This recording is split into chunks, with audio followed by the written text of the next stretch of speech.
and gentlemen, we will be arriving at Shiraz airport in a few minutes. Kindly have your passport available. For further information, please contact your airline staff. Thank you.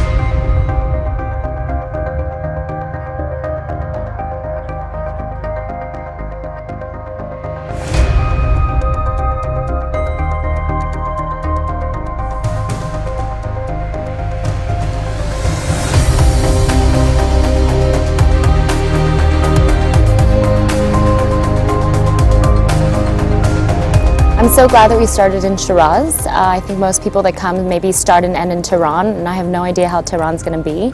But Shiraz is a very green, beautiful, clean city, although I've noticed that everything I've seen of Iran in the big cities and even in the middle of nowhere is incredibly clean, maybe the cleanest I've seen in the world. And Shiraz just has this kind of sweetness and romanticism to it, so I'm glad that we started there.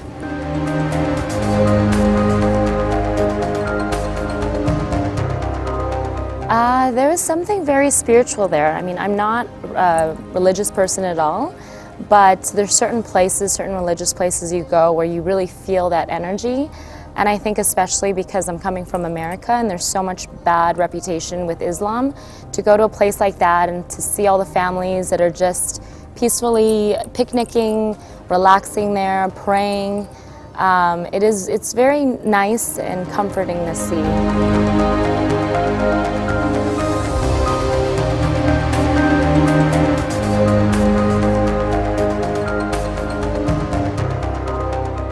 The Pink Mosque was also a good way to start with all the mini mosques that we're going to see. As I learned from my tour guide, it's the only mosque that has so much pink in it, because traditionally mosques are with a lighter blue.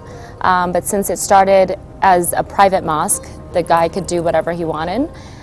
So it definitely had this romanticism to it as well, which added to the romanticism of Shiraz.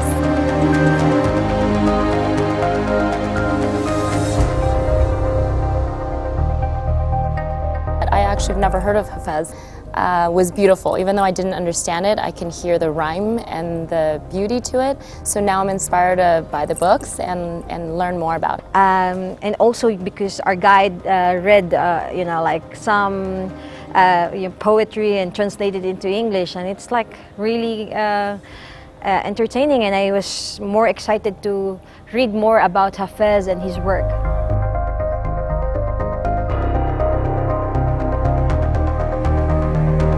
Persepolis, it's amazing to see, because all I really know is from the movie 300, which I know is mainly all made up. It's for Hollywood.